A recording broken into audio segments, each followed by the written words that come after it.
Thank you for staying with us on the Hello Chambers, and my guest today is an honorable member of the House of Representatives. His name is Honourable Amobi Ogah, and he's from Abia State. It's good to have you on the Hello Chambers once again. Thank you, my sister. Thank you for coming on the show. Well, let's begin with the very trending topic as we have it now, which is the cyber security levy, which is like a burning issue now on the lips of every Nigerian, but has been suspended. Good to say, but in your own opinion, do you think this kind of levy is necessary? No, at this point of time in our country, I don't think it's necessary now. It's not that it's a bad one, because if you look at the people that should pay that levy, they're a particular set of people. But you know, whoever you tax this will still reflect to the common people on the street. So for now, I think it's not the best for us. There's so many things going on in the country. People are suffering. You know, whatever you do in the area of taxation now still reflects to the masses. And it's not good for the government. But some people might argue that this security levy is meant to equip the banks to protect the customers against cyber those who perpetrate cyber crime and hack accounts and all of that. Do you think this may affect this fight against cyber crime? I don't think it will affect. You know, the essence of governance is for the masses. And whatever program you have, whether for the betterment or against the people, must concern for the interest of the people.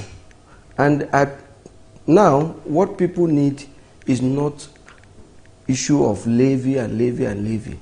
I don't think it's the best time, because we have been in Nigerians before now. So forcing that levy at this point in time is not the best for us. No matter how we want to put it, it's not the best for us for now. All right. Let's talk about your committee. You are the chairman of the Committee on Malaria, Tuberculosis and HIV/AIDS. If I may ask, what kind of legislation have been put so far in this regard towards tackling the prevalence of HIV/AIDS, tuberculosis and malaria, especially in your oversight functions? Because I'm sure this is a new committee. It's not. Okay, the committee has been there. All right, but a lot of people don't know about this committee. So what kind of legislations are we hoping to see from this, committee? I think a lot of people know about it, because HIV, AIDS, tuberculosis and malaria have been an issue over the time. But the truth of the matter is that these major diseases, we have over-relied on foreign grant and foreign aids, on foreign help, which has not been helping us. You see, you can only help yourself by yourself. When you are looking for help only from outside there, it's not the best for you. So what have been affecting us seriously in these diseases is the issue of local funding. Is the issue of local funding. Most of the funding on these diseases are from either Global Fund, or maybe when we go for loan from World Bank or other private sectors assistance, which is not the best for us. So on that area, we have been doing a lot, campaigning to make sure that government sees reasons why we should look at local source of funding this against these diseases in our country. Talking about fake drugs, because the prevalence of fake malaria drugs on the market has been a topic for discussion. What is your committee doing in this regard? Yeah, we are doing a lot. Even we are planning to have an interactive and stakeholders meeting by next month, calling all the manufacturers of malaria drugs, both home and abroad, with CSOs to see how we can champion this thing together. Because for us to fight this is not only just the committee, okay? Our job is to make laws, oversight, and appropriate. And that is why we have looked at legislation so far. The main challenges we are facing as a committee, or as that's particular sector is the issue of funding. So we are asking federal government to look inwards to see reasons. There is no way we can have about 1.2 trillion on health in the last budget, and we have about only 20 million naira for malaria. But this calls for funding is not just, these are not fresh calls. Yeah. What will make it different this time around? Because, you know, the talks about calls for more funding has been what has, you know, generated the budget defense sessions and, you know, all those talks. What is going to make it different this time around? Yeah, what will make it different, I believe that with the new government on board, I know the best thing we can do for our people is to secure life. And securing life means funding those things that will help the government to secure those lives. See, malaria drug, the cheapest malaria drug in the market today, if it's safe medication, is about 7,500 to 10,000. An average person in the village cannot afford that, which you know that it is very critical. But one of the things that have contributed to the cost of this drug, I believe, is importation, the cost of FX. So why aren't we looking to, you know, fund some of our scientists here to produce these drugs, locally make them, so that they are cheaper to, you know, access the common man? But you know, you can't give what you don't have. When you budget only 20 million for malaria, how do you expect those investors to come here? You only depend on the $1 million they are giving as grant. So the problem is the investors? Not the investors. The problem is the government to have interest in looking inwards, not depending on this foreign grant. No, see, there is nothing free on this planet Earth. Whatever they give you in the name of grant, one way or the other, is not really grant. So, but if an investor sees that Nigerian government pump, let's say even 100 billion for eradication of malaria, you will see investors running into the country to come and manufacture here because they are seeing they are going to make their money. Every investor is a capitalist. They are in business to make money. So they are not coming here to manufacture or to sell their plants because there is no local funding. And have you communicated with government in this regard? Have you met with the Minister of Health talking about this, and what has he said? So we have been championing it. All the interactions I have had with Minister, all our end point is that we must look inwards. We must look inwards. We cannot keep depending outside. Imagine what happened in 2020, repeat itself again. And maybe the key funders say, okay, we are not funding you again. What will happen to us? What will happen to us? So we must look inwards. That is the only way. We don't have another country. The only country we have is Nigeria. I don't know for others. But for me, this is the only country I have. And we must look inward. Things that affect the common masses. Malaria, in every 10 in a family, about 7 to 8 persons suffers malaria. Now, what is the government doing about it? Organized labor has pulled out of talks with the federal government over the proposed minimum wage. Government is offering 48,000 naira, but labor says no. Which side do you fall on this conversation? You know, the issue of minimum wage is a two-way thing. You know, pushing government to pay what they cannot, you know, is an issue. The other way around, the challenges the civil servants are facing are also enormous.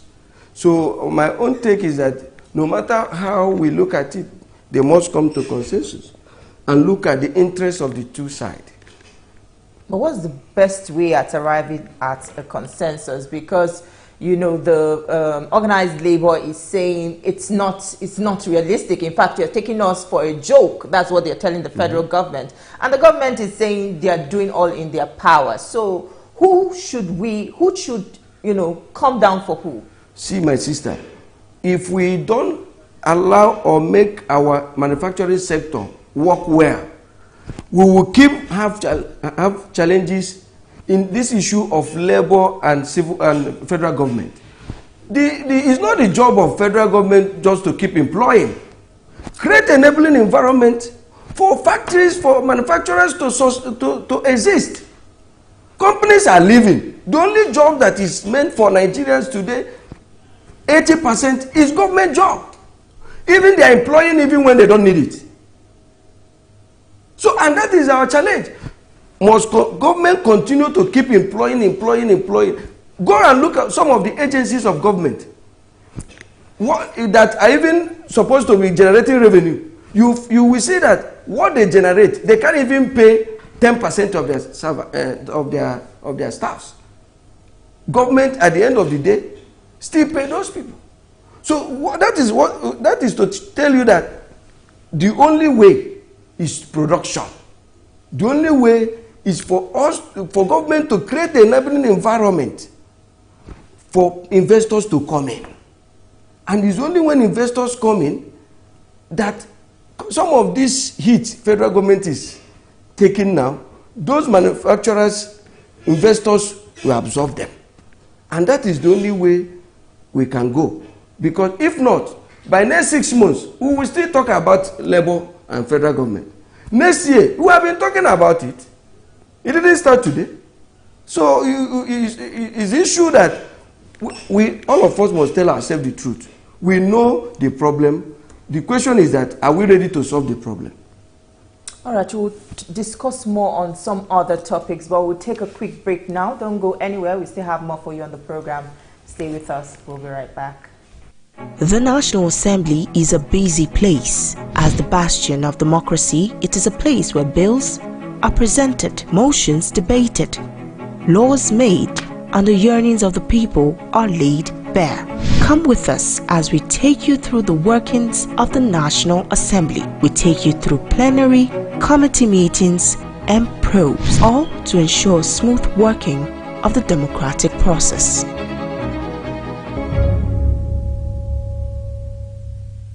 Glad to have you back. If you're just joining us, we have been speaking with Honourable Amobi Ogah, and we have been speaking on some topical issues affecting the nation. So now let's move on. Your opposition party, you know, you are from the opposition party rather. What's your assessment of the Tinubu administration? I remember the last time you were here, you know, you had a lot to say about his administration, good things. So do you still maintain that position? Well, for me, all I believe we should do as a nation, because whatever we do, Nigeria is first. Seeing is our father. Let me not say he's an old man, but he's our father. Having the opportunity to serve, my take has always been, let's give him a chance. Because it's only when we give him that support. Because election, I keep saying it, election have come and gone. When next election comes, we start talking about opposition or whatever. But as of today, we should be talking about how to put food on the table for the common masses. Everybody wants to put hands on the desk to make sure that the government succeeds. That is the paramount. Any other thing outside it is being selfish. But as of today, what I keep saying is that he is our president. Let's give him that chance. Let's give him that support to succeed. You see, that is the essence of democracy. We still have about 3 years plus. If in the next 3 years we didn't get what we expected, then we can go back to drawing board and say, okay, possibly we have made mistake. If we prove Nigerians wrong, okay, for me, as of today, I cannot use what is on ground to judge, because it's not an easy journey. But how you rate the economic policies that he has implemented so far? Yeah, some are good, some are not that good. Can you elaborate? Okay. On the issue of Coastal Road, I don't buy the idea. Why? Yes. The reason is because we have so many roads dilapidated that we should channel that money to. We are not saying that it's a bad project, but it's a bad project as of today. Because there are many roads from East-West Road is a dungeon. From Lagos to Onitsha, from Enugu to Benue, from so many roads in Nigeria, where if we pump those money, it will go a long way. And also, instead of looking into that coastal road, why don't we use that money to pump into power? The greatest challenge we have in this country today is power. Companies are closing as a result of power. Even you know the cost of diesel you are using as a television station. So if we can pump that money in this area, it's going to help us. Because everything we talk about in every economy is all about power. Look at ordinary Cotonou. They have light at least 8 to 10 hours in a day. We can't be proud to talk about such in Nigeria. That we should look at those things that will affect the lives of the common Nigerians. And that is for me. So are you saying that the president is not being counseled well in terms of this government, in terms of this policy reforms? No, to them it may be a priority for them. But for me, as a Nigerian, I don't think it's the best for us now. It's not the best. All right, let's move along. The 10th House is inching closer towards celebrating its first year, its first administration. How would you rate, the leadership of Honourable Tajuddin Abbas so far? Yeah, I am lucky. I'm in the National Assembly at this 10th Assembly, because having a leadership or a speaker of his type, a man who is so humble, very calm and understandable, a man who could carry the whole entire 360 along, irrespective of whether you vote for him or not.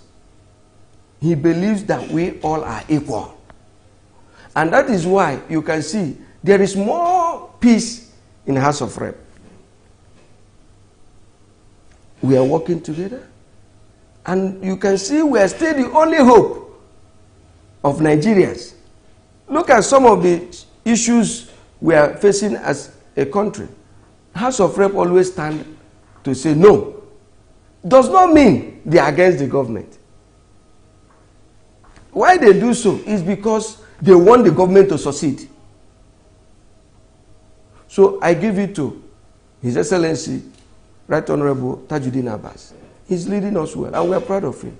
And a final note, how well are you representing your people in the National Assembly in terms of legislations, interventions, social interventions, and all of that? Can you take us through that quickly? Yeah, we have been doing a lot. We have been doing a lot on projects, on scholarships, on a lot of programs. Look, like I said, this is by June 13th, we should be talking about 1 year. And most of our, the interventions and consultancy projects have not started coming out. So we are looking at between now and December, so we can be able to judge. So as at now, we are doing our best. Our people, they are hearing our voice. And this, because the major essence of coming here as a legislator is to speak for my people. And I have always speak for them. In the areas I believe that they need attention. And even the ones I don't believe, they still say this is what they want. I still go ahead to do it. Like yesterday, I moved a motion on the issue of erosion that is a menace in my area.